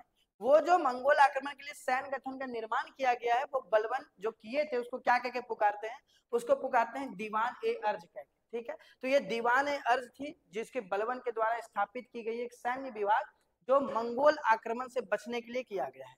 97 नंबर की तरफ बढ़ते हैं, अपने 57 नंबर की तरफ। निम्नलिखित में से कुछ किस सुल्तान ने सुल्तान बनने से पहले अमीर ए तुर्ज मास्टर ऑफ सेरेमनीज नियुक्त किया गया था। ये नियुक्त जो है वो इल्तुतमिश के समय में भी हमें देखने को मिलता है कि ऐसी प्रयास की गई थी, ठीक है। तो ध्यान रखना है कि आखिरकार ये जो उपाधि धारण की गई है आमिर ए तुर्ज, इसमें कौन है, तो ये जलाउद्दीन खिलजी के द्वारा सबसे पहले पूछा जा रहा है। तो जलाउद्दीन खिलजी के द्वारा अलाउद्दीन खिलजी को, ठीक है, आमिर ए तुर्जुक का ये उपाधि दिया गया था। तो आमिर ए तुर्जुक में अलाउद्दीन खिलजी होंगे जिनको जलाउद्दीन के द्वारा ये पद मिला था, अलाउद्दीन खिलजी को आमिर ए तुर्जुक का। निम्नलिखित में से किसने तुगलक वंश शासनकाल में भारत पर आक्रमण किया था। ये आक्रमण जो है वो क्या तैमूर का है, मोहम्मद गौरी का है, चंगेज का है या गजनी के महमूद है। बता दे तुगलक वंश में ही हमारे कौन आते हैं, तुगलक वंश में ही हमारे आते हैं तुगलक वंश में हमारे आते हैं मोहम्मद बिन तुगलक। और यहीं पे हमको देखने को मिलता है कि 1398 में तैमूर का आक्रमण भारत में होता है। यह तैमूर के आक्रमण से पूरा भारत जो है थोड़ा खौफ खा जाता है। तो इसका राइट आंसर क्या होगा, तैमूर इसका राइट आंसर होगा 1398 में। मेरठ के सिपाही पर मुगल सम्राट बहादुर शाह को मिलने के लिए लाल किले पर कब पहुंचे थे। फिर से याद कर लेते हैं अपने पिछले सेट के ऊपर जहां हम लोग बात किए कि 29 मार्च को एक बहुत बड़ा हादसा होता है। इस हादसा में हम देखते ये हैं कि मंगल पांडे ने अपने उच्च कमांडर को गोली मार दी और फिर उनको 8 अप्रैल को फांसी लग गया, ठीक है, 8 अप्रैल को फांसी लग गया। 10 मई से मेरठ में लड़ाई, मेरठ से सिपाही विद्रोह शुरू होती है और ये मेरठ से निकल के पहुंचते हैं 11 मई को लाल किला, जहां इन्होंने बहादुर शाह जफर से मुलाकात की थी। इसलिए इसका राइट आंसर क्या होगा, इसका राइट आंसर होगा 11 मई। प्लीज ध्यान देना, 11 मार्च भी आंसर है तो वो टिक नहीं करना है, राइट आंसर होगा 11 मई, क्योंकि 10 मई को लड़ाई शुरू हुआ है तो 11 मई को ही जाकर के मिलेंगे। 60वें नंबर की तरफ बढ़ते हैं। ब्रिटिश भारत में निम्नलिखित गवर्नर जनरल में कौन स्वतंत्र प्रेस पक्ष के और 1823 में प्रेस विनियमों पर निर्कस्त कर देता है।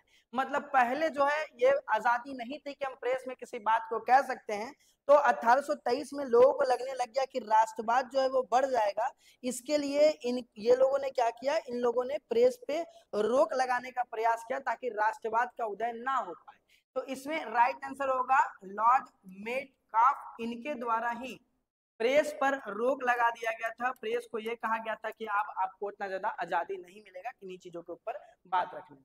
61वें नंबर की तरफ आते हैं। निम्नलिखित में से किस ब्रिटिश अधिकारी कुर्बान ऑर्डर जारी के तहत भारतीयों को एक गली से गुजरने के लिए चारों तरफ रेंगना पड़ता था। जलियांवाला बाग, बता दे ये जलियांवाला बाग के बाद ये घटना होती है। और इस जलियांवाला घटना के बाद इंसान को, ठीक है, इंसान को एक जगह से अगर गुजरना पड़ता था तो उनको गली में रैंग करके, ये अंग्रेजी अधिकारी हम लोगों को इतना सताए हैं कि रैंग करके बोलते थे आने के लिए, कोहैया गली कह के वो होती थी जहाँ इंसान रैंग करके जाया करते थे। और ये थे हमारे कौन, जनरल डायर, जिसमें भारत के बहुत सारे लोग की मृत्यु होती है, लेकिन ये लोग कभी इनके लिए हमें सॉरी तक नहीं कहते, माफी तक हम लोगों से नहीं मांगते। आते हैं अपने 62वें नंबर क्वेश्चन पर। भारत आधिकारिक गोपनीयता अधिनियम के माध्यम से किस वर्ष प्रेस को अंकुश लगाने का प्रयास करता है? फिर से वही सवाल है कि कब अंग्रेजों को ये लगने लग गया कि हमारे ऊपर खतरा है, राष्ट्रवाद इनके अंदर आ रहा है, तो इस कारण से इन लोगों के द्वारा फिर से प्रेस के ऊपर निरंकुशवाद लगाने का प्रयास किया गया था।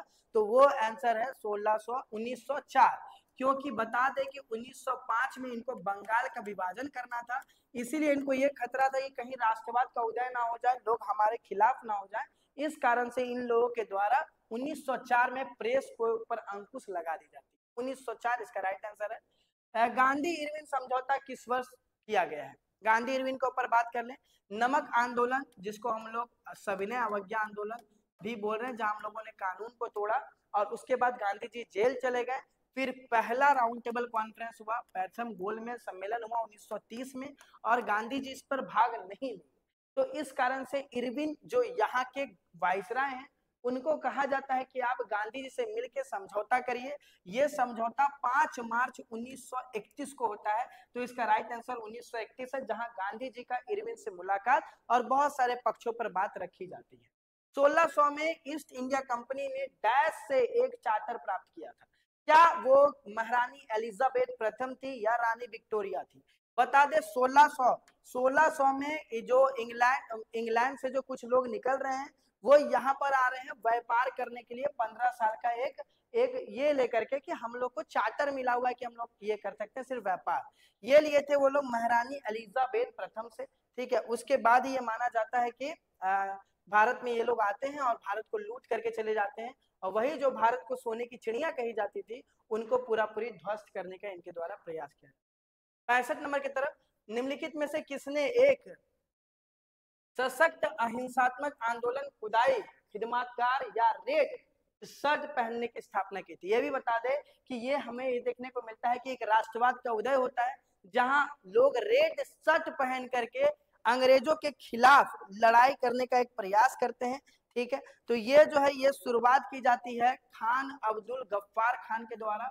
फिर ये 1930 की ईस्वी के आसपास इनको अंग्रेजी अधिकारी पकड़ के मार देते हैं, लेकिन इस समय सब लाल शर्ट पहन के लोग राष्ट्रवाद का उदय कर रहे थे, राष्ट्रवाद और अंग्रेजों के खिलाफ सब शामिल हो रहे थे। तो ये लाल शर्ट पहन के खान अब्दुल गफ्फार खान इसका राइट आंसर होगा, उन्हीं के द्वारा ये प्रयास किया जा रहा है। 1929 से इनकी शुरुआत हो रही है, बंगाल के सारे एरिया में ये सब चीज देखने को मिलता है। 66वें नंबर की तरफ, 2025 में बिहार सरकार किस जिलों को हरित पर्यटक केंद्र के रूप में विकसित किए हैं? तो ये याद रखना है, ये बोध गया होगा, ठीक है। बोध गया और राजगीर, ये दो इलाके में हमें देखने को मिलता है कि स्थापना की गई है। सी नंबर इसका राइट आंसर है। 67 नंबर की तरफ बढ़ते हैं। बिहार के किस विश्वविद्यालय को राष्ट्र महत्व का विश्वविद्यालय दिया जाता है? राष्ट्र महत्व का विश्वविद्यालय है, शुरू से जिनका बहुत ज्यादा दर्जा रहा है, वो है क्या? वो है नालंदा विश्वविद्यालय, जिसकी स्थापना कुमार गुप्त के द्वारा की गई थी। यही विश्वविद्यालय बिहार में स्थित है, जिसको राष्ट्र महत्व मिला हुआ है। आते हैं 68वें नंबर की तरफ। 2025 में बिहार सरकार ने किस योजना के तहत युवाओं को निःशुल्क लैपटॉप देने का प्रयास किया है? तो ध्यान रखना, ये जो प्रयास है 2025 में हर घर में, मतलब जो युवाएं हैं उनको निःशुल्क लैपटॉप दिया जा रहा है। मुख्यमंत्री युवा डिजिटल योजना, ताकि दुनिया पूरा डिजिटल हो जाए, इसके लिए। बिहार का राष्ट्रीय गीत कौन सा है?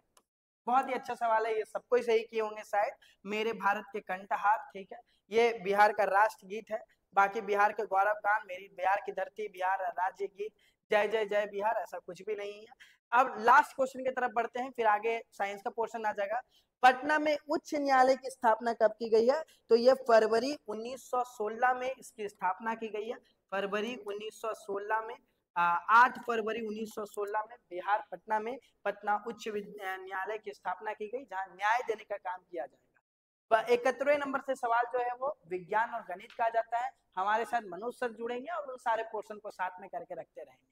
लेकिन ध्यान रखने वाली बात है कि हमें ऐसे सेट निरंतर देने चाहिए और अपना एग्जाम को बेहतर करना चाहिए। इन सारे अच्छे पॉजिटिव बातों के साथ मैं आपके साथ विदा लेता हूं और जस्ट आपके साथ मनोज सर आगे के पोर्शन से लेकर के चलेंगे। थैंक यू, धन्यवाद, बने रहिए ऊंची उड़ान के साथ।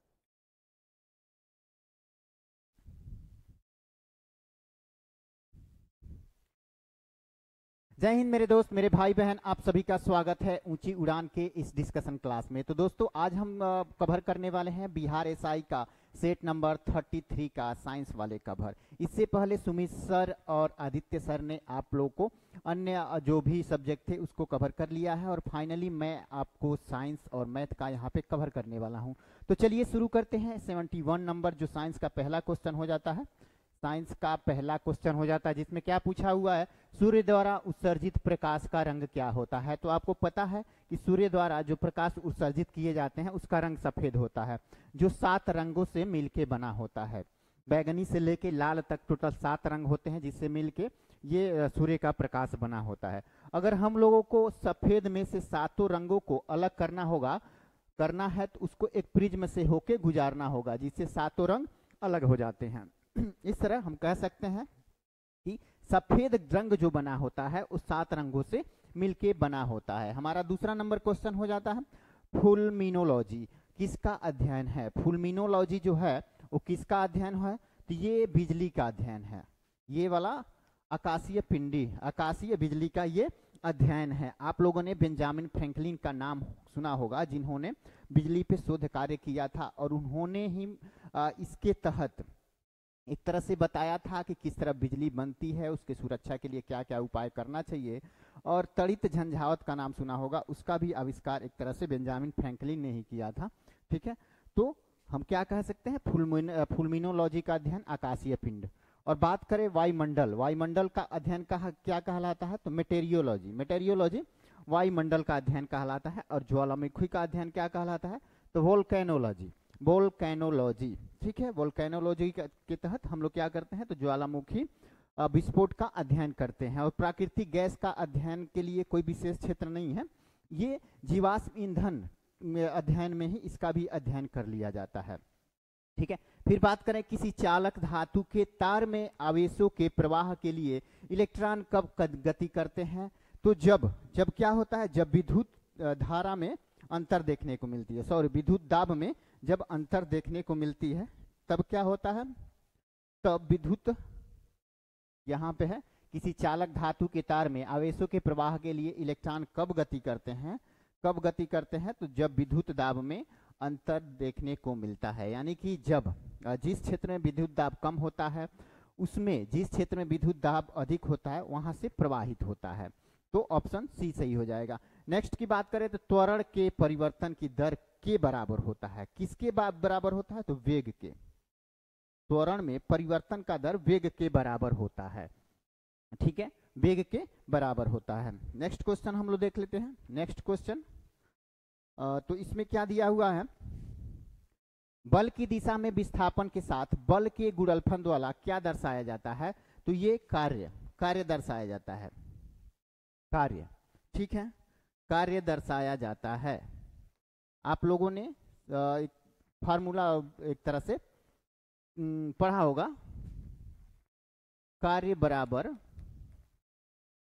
बल गुणे विस्थापन, कार्य बराबर बल गुणे विस्थापन। ठीक है, कार्य बराबर बल गुणे विस्थापन। तो बल की दिशा में विस्थापन पूछ ही रहा है तो किसके द्वारा दर्शाया जाता है, तो कार्य के द्वारा। ऑप्शन डी सही हो जाता है। नेक्स्ट क्वेश्चन हो जाता है डॉट डॉट को उष्मा तरंगों के रूप में भी जाना जाता है। तो जो अवरक्त किरणें होती हैं, अवरक्त किरणें को उष्मा तरंग के रूप में भी जाना जाता है। जो भी वस्तुएं गर्म होती हैं उसमें से अवरक्त किरणें निकलती हैं और जिस वस्तु पे अवरक्त किरणें पड़ेंगी तो ऑटोमेटिक धीरे धीरे गर्म होना शुरू हो जाता है। ठीक है, तो उष्मा तरंगों के रूप में जाना जाता है किसको, तो अवरक्त तरंगों को जाना जाता है। नेक्स्ट देख लेते हैं हम लोग, एक स्थिर चुंबकीय क्षेत्र की उपस्थिति में वर्णक्रमीय रेखा के कई घटकों में विभाजित होने के प्रभाव को क्या कहा जाता है, तो उस प्रभाव को क्या कहा जाता है, तो जीमैन प्रभाव कहा जाता है। क्या कहा जाता है? तो जीमैन प्रभाव कहा जाता है। ऑप्शन डी सही हो जाएगा, ऑप्शन डी, जीमैन प्रभाव कहा जाता है। अब बात करें जे थॉमसन को भौतिकी के क्षेत्र में की खोज के लिए नोबेल पुरस्कार मिला था। तो जे थॉमसन को इलेक्ट्रॉन जो है इसकी खोज के लिए क्या मिला था? तो नोबेल पुरस्कार मिला हुआ था। ठीक है, नोबेल पुरस्कार इसी के खोज के लिए इनको मिला हुआ था, इलेक्ट्रॉन की खोज के लिए। तो बात करें इलेक्ट्रॉन की खोज तो जे थॉमसन ने किया, तो प्रोटॉन की खोज किसने किया था? तब प्रोटॉन की खोज की बात आती है तो दो लोगों का नाम सामने आता है। ठीक है, एक गोल्डस्टीन और एक रदरफोर्ड। तो यहाँ पे सबसे ज्यादा रदरफोर्ड का ही नाम आता है। क्यों? क्योंकि उन्होंने इसका नामकरण किया था। हालांकि अगर बात करें प्रोटॉन की खोज का तो वो ये गोल्डस्टीन ने ही कर दिया था इनसे पहले, तो नामकरण इन्होंने किया था रदरफोर्ड ने, इसलिए प्रोटॉन की खोज का श्रेय किसको जाता है? रदरफोर्ड को जाता है। अब बात करें न्यूट्रॉन की खोज की, तो न्यूट्रॉन की खोज किसने की थी? तो चैडविक ने किया था। चैडविक ने न्यूट्रॉन की खोज किसने की थी? तो चैडविक ने किया था। Chadwick, okay, Chadwick. अब बात करें पॉजिट्रॉन की खोज किसने की थी? तो पॉजिट्रॉन की खोज एंडरसन ने किया था। एंडरसन ने, ओके, पॉजिट्रॉन की खोज एंडरसन ने किया था। अब बात करें लिथियम, लिथियम के नाभिक में क्या पूछ रहा है? तो लिथियम के नाभिक में कितने प्रोटॉन होते हैं? लिथियम आप लोग को पता होना चाहिए कि आवर्त सारणी में इसका क्रमांक संख्या 3 है, 3। ठीक है, तो आप बात करें इसके प्रोटॉनों की संख्या, तो जो क्रमांक संख्या होता है, किसी भी तत्व का जो क्रमांक संख्या होता है वही प्रोटॉन संख्या होता है। ठीक है, प्रोटॉन संख्या ही दर्शाता है क्या? तो क्रमांक संख्या को दर्शाता है। तो अब बात करें लिथियम के नाभिक में कितने प्रोटॉन हैं? तो 3 प्रोटॉन होते हैं, 3 प्रोटॉन। और 5 किस में होते हैं? तो 5 बोरॉन में होते हैं, बोरॉन में 5 बोरॉन में होते हैं, और 4 बेरिलियम में होते हैं, 4 बेरिलियम में होते हैं, बेरिलियम। ठीक है, और 2 किस में होता है? हीलियम में, 2 हीलियम में होता है, 2 हीलियम में होता है। ठीक है, आगे की बात कर लेते हैं। तो लिटमस विलियम जब न तो अम्लीय होता है और न ही क्षारीय, तब उसका रंग क्या होता है? जब लिटमस विलियम यानी कि न्यूट्रल कंडीशन में होता है तो उसका रंग क्या होगा? तो वो हो जाता है बैंगनी रंग। क्या हो जाता है? बैंगनी रंग हो जाता है, बैंगनी रंग हो जाता है। बैंगनी रंग किस स्थिति में होता है? जब लिटमस का पीएच मान कितना हो? 7 हो, यानी कि न्यूट्रल वाली स्थिति में हो, न्यूट्रल वाली स्थिति में हो, तो इसका रंग क्या होता है? बैंगनी होता है। लेकिन जब वो क्षारीय होता है तो उसका रंग लाल हो जाता है, क्षारीय वाली कंडीशन में उसका रंग लाल हो जाता है। और नीला कब होता है? जब ये अम्लीय होता है, जब ये अम्लीय होता है तो इसका रंग क्या होता है? नीला होता है। अब बात करें मानव शरीर किस पीएच सीमा के भीतर काम करता है? तो मानव शरीर जो होता है वो 7 से लेके 7.8 के बीच ही देखने को मिलता है। आप लोग पढ़े होंगे रक्त का पीएच मान, रक्त का पीएच मान होता है 7.4, और उसी के इर्द गिर्द शरीर के लगभग सभी स्थान का पीएच मान वही रहता है, 7 से लेके 7.8 तक। नेक्स्ट क्वेश्चन की बात करें तो उस तत्व का नाम बताइए जिसका किसी यौगिक को कार्बनिक यौगिक में वर्गीकृत करने के लिए उस यौगिक में होने आवश्यक है। यदि किसी भी कोई तत्व है या यौगिक है, उसको हम यदि कार्बनिक में वर्गीकृत करेंगे तो उसमें कार्बन की मात्रा होनी आवश्यक है। ठीक है, तो हमारा सही ऑप्शन क्या हो जाता है? ए हो जाता है। फिर बात करें कैल्वेराइट नामक खनिज एक टेलुराइट खनिज है जिसमें शामिल है, क्या शामिल है? तो सोना, सोना। कैल्वेराइट किसका अयस्क है? तो सोने का अयस्क हो जाता है। ओके, उसको टेलुराइट के नाम से भी जाना जाता है। आगे की बात कर लेते हैं, क्वेश्चन नंबर 85। इसमें क्या दिया है? तो धातुएं अन्य धातुओं से टकराने पर बजने की ध्वनि उत्पन्न करती है, किस गुण के कारण ऐसा होता है?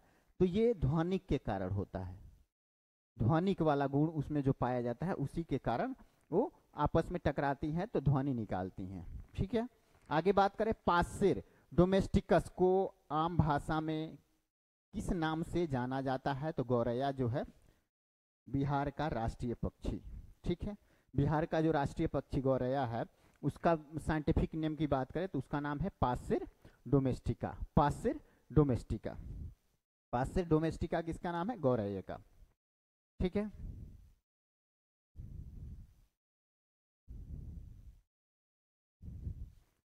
फिर देख लेते हैं निम्न में से किस प्रकार के जीव में स्वपोषी पोषण पाया जाता है? तो किस जीव में पाया जाएगा? जो स्वयं से अपना भोजन बनाते हैं। तो उसमें कौन कौन से जीव आ जाते हैं? तो एक पेड़ पौधा आ जाता है, और बैक्टीरिया में कुछ बैक्टीरिया होते हैं, सभी प्रकार के बैक्टीरिया में स्वपोषी नहीं पाया जाता है। जो साइनोबैक्टीरिया होती हैं, साइनोबैक्टीरिया, उसी के अंदर स्वपोषी का गुण पाया जाता है, साइनोबैक्टीरिया के अंदर। ओके, साइनोबैक्टीरिया के अंदर स्वपोषी का गुण पाया जाता है। तो हमारा ऑप्शन डी सही हो जाता है। फिर बात कर लेते हैं फसल उत्पादन के लिए पौधे और मृदा विज्ञान के अनुप्रयोग को किस नाम से जाना जाता है? तो कृषि विज्ञान के नाम से जाना जाता है, कृषि विज्ञान के नाम से जाना जाता है। ओके, नेक्स्ट क्वेश्चन हमारा हो जाता है WHO के अनुसार किस बीमारी को विश्व स्तर पर मृत्यु का 7वां कारण माना गया है? मृत्यु का 7वां प्रमुख कारण माना गया है। तो एक रिपोर्ट आई थी WHO का 2019 में, जिसमें बताया गया था कि दुनिया में सबसे ज्यादा अगर मृत्यु होती है तो हृदय से संबंधित बीमारियों से होती है। ये पहले नंबर पे था, ठीक है। सबसे ज्यादा दुनिया में अगर मृत्यु होती है तो हृदय से संबंधित बीमारियों से होती है। और उसी क्रम में बात करें तो 7वें नंबर पे किससे ज्यादा मौत हो रही है? तो वो हो जाता है अल्जाइमर, अल्जाइमर से, ठीक है। ये 7वें नंबर पे आता है। और बात करें मधुमेह का तो ये 9वें नंबर पे आ जाता है। अल्जाइमर तो 7वें नंबर पे है, लेकिन मधुमेह 9वें नंबर पे आ जाता है। और दूसरा सबसे ज्यादा मृत्यु किससे होती है? तो स्ट्रोक से, आघात से होता है, ठीक है, आघात से होता है। ट्रेकोमा नामक रोग से शरीर का कौन सा अंग प्रत्यक्ष रूप से प्रभावित होता है? तो ट्रेकोमा से हमारा आंख प्रभावित होता है, लाल हो जाता है और आंख कीचड़ देने लगता है, ठीक है। उसका रीजन होता है ट्रेकोमा, ट्रेकोमा, ठीक है। फिर बात करें सेंट्रोमियर, सेंट्रोमियर के स्थान के आधार पर निम्नलिखित में से कौन सा गुणसूत्र का प्रकार नहीं है? तो सेंट्रोमियर स्थान के आधार पे 4 प्रकार के गुण निर्धारित किए गए हैं, 4 प्रकार के, जिसमें से 3 इसमें शामिल है, एक नहीं है। कौन कौन सा हो जाता है? टेलोसेंट्रिक, टेलोसेंट्रिक सेंट्रोमियर के स्थान का आधार है, एक्रोसेंट्रिक है, फिर कौन है? मेटासेंट्रिक है, और चौथा हो जाता है सब मेटासेंट्रिक, सब मेटासेंट्रिक, सब मेटासेंट्रिक हो जाता है।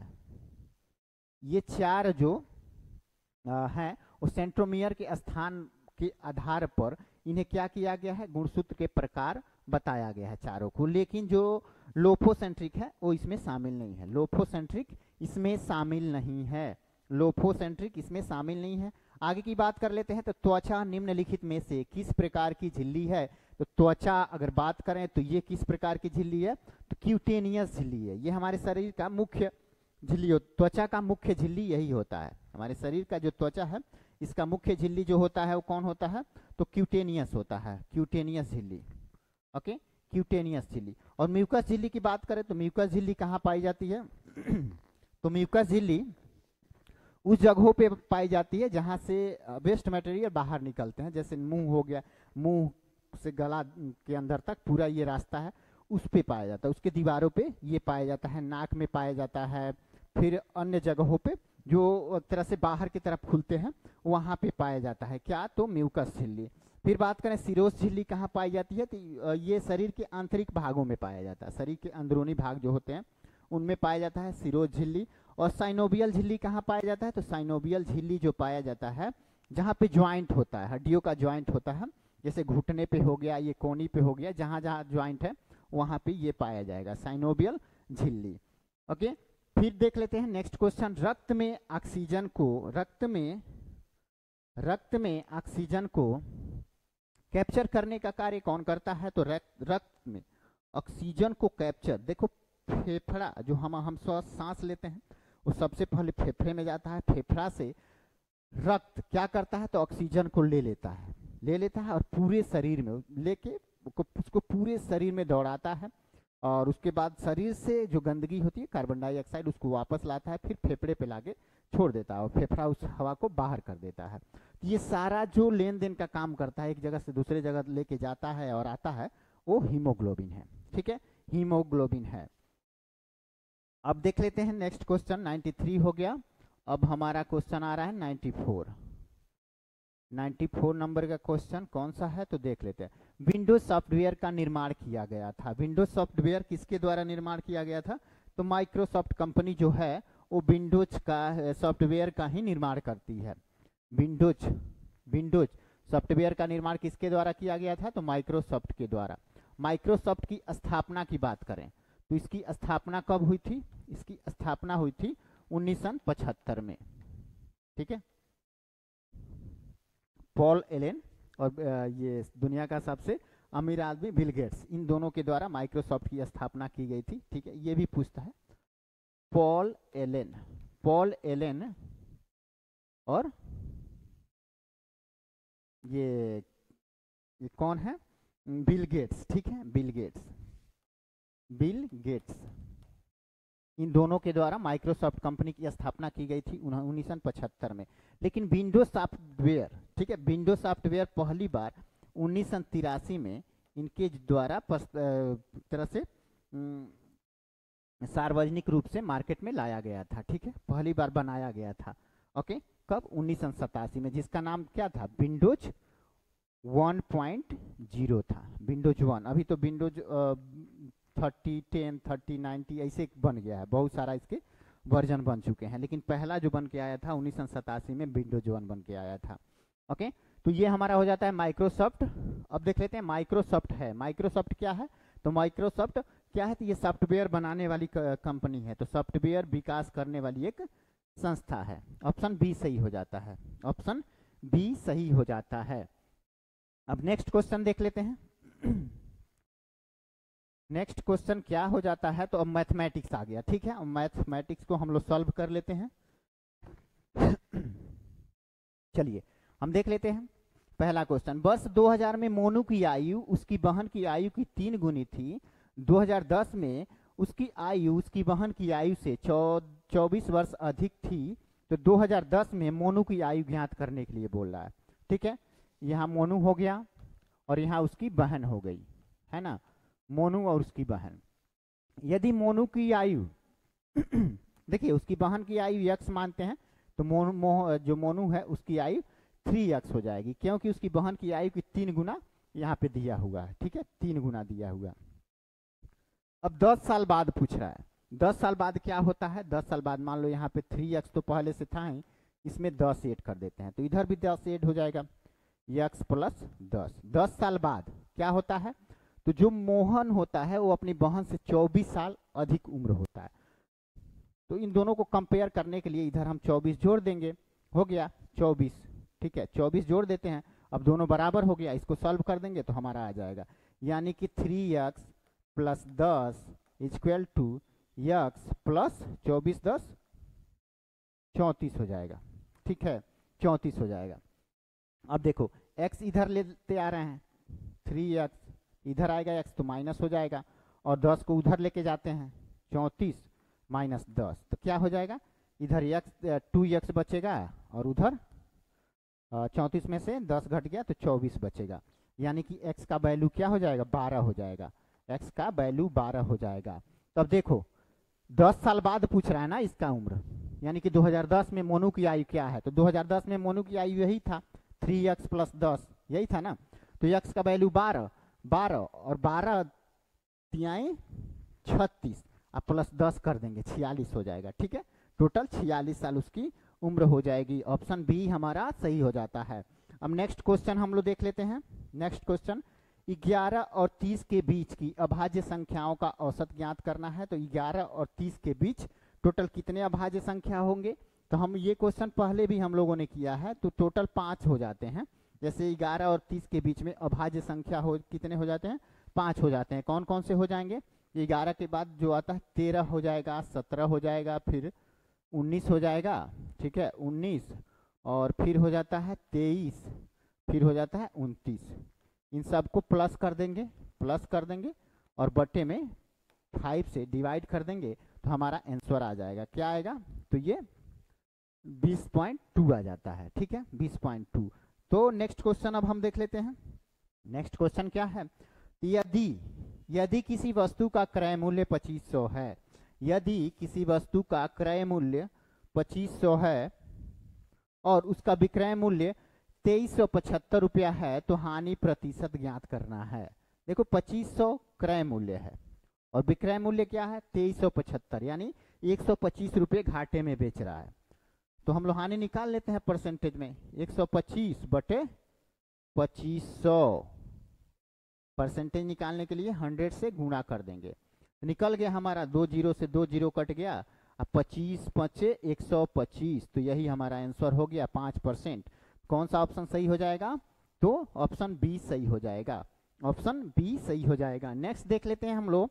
तो यदि किसी भिन्न के अंश में 10% की वृद्धि की जाती है और उसके हर में 5% की कमी की जाती है तो प्राप्त भिन्न 4/5 के बराबर हो जाता है। तो मूल भिन्न ज्ञात करना है। यहाँ पे देख लेते हैं, मान लेते हैं मूल भिन्न जो है वो क्या है, तो वो x है। भिन्न में क्या होता है, अंश होता है और हर होता है। तो x अंश मान लेते हैं और y को हर मान लेते हैं, है ना। अब एक में क्या हो रहा है, तो एक में 10% की वृद्धि हो रही है, एक में 5% का कमी हो रहा है। तो देखो एक में 10% की वृद्धि करेंगे तो 110 हो जाएगा, 5% की कमी करेंगे एक में तो ये हो जाएगा 95 बटे 100 दोनों में रहेगा तो वैसे कट जाएगा। ठीक है, आपस में कट जाते हैं दोनों, यहाँ 100 भी करके सॉल्व करते हैं लोग तो कट जाएंगे, इसलिए हम उसको नहीं लिख रहे हैं। ठीक है, और फिर क्या हो जाता है 4/5 हो जाता है, 4/5। इसको सॉल्व करते हैं तो आ जाएगा, ये 22 बार में कटेगा और ये 19 बार में कटेगा। ठीक है, और ये क्या करते हैं इधर 2 से 2 दूनी 4 और 11 दूनी 22, तो y का वैल्यू हो जाएगा कितना 55, y का हो गया ना, ये 11 5 55, y का वैल्यू 55 हो जाएगा और x का वैल्यू कितना हो जाएगा, तो 19 दूनी 38 हो जाएगा। तो इसको x बटे y लिखेंगे तो क्या हो जाएगा, ठीक है 38, यानी कि 38/55 हो जाएगा। 38/55 किस में है, तो ऑप्शन बी में ये है। ठीक है, तो ऑप्शन बी सही हो जाता है। नेक्स्ट क्वेश्चन हम लोग देख लेते हैं, लास्ट क्वेश्चन जो क्या दिया हुआ है। तो ए और बी अकेले किसी कार्य को क्रमशः 30 और 40 दिन में कर सकते हैं। यदि वे उस कार्य को मिलकर करते हैं तो उनके कार्य करने के लिए 2800 मिलता है। तो ए का हिस्सा पूछ रहा है, ए का हिस्सा कितना होगा। ठीक है, इन लोग का कार्य करने का दिन जो है एक 30 दिन में करता है वही कार्य, और वो 40 दिन में करता है। तो इनकी क्षमता क्या होगा, कार्य करने का दिन इतना है तो उनकी क्षमता बदल जाएगी। मान लो इसको 0 से 0 कट गया तो क्या हो जाएगा, रेशियो में अगर हमको लाना है तो 4/3 हो जाता है इनका रेशियो। पहले तो कार्य करने का दिन जो था वो 30/40 था, 1 0 से 1 0 कट गया तो ये 3/4 हो गया था, यही था ना। ये क्या था, उनकी कार्य करने का दिन था। ठीक है, तो उनकी क्षमता अगर निकालना होता है तो सीधे उल्टा कर देते हैं, तो क्षमता ये निकल गया और क्षमता के आधार पे ही उनको पैसे डिवाइड करना है ना। तो 4/3 के रेशियो में 2800 को हम लोग को बांट देना है। 2800 रुपये को 4/3 के रेशियो में बांटने के लिए दोनों को जोड़ के बटे कर देते हैं, उसके बाद 1-1 से गुणा करके हिस्सा बांट देते हैं। तो 7 चौको 28 यानी 400 बार में ये कट गया, है ना। तो 4 चौको 16, तो पहले वाले को यानी ये को कितना मिल गया, एक को 1600 मिल गया। वहीं बी को निकालना होगा तो कितना होगा, तो यहाँ पे 3 रहता, यहाँ पे तब 3 रहता तो 4 × 12, तो बी को 1200 मिल जाता, बी को 1200 मिल जाता। ठीक है, तो ऐसे हम लोग मैथ को सॉल्व कर सकते हैं। तो इस तरह हमारा आज का सेट समाप्त होता है। अगर आप लोगों को ये वीडियो अच्छा लगा हो तो लाइक जरूर कीजिए, चैनल को सब्सक्राइब जरूर कीजिए। मिलते हैं नेक्स्ट वीडियो में, तब तक के लिए सभी को टाटा bye bye, thanks for watching.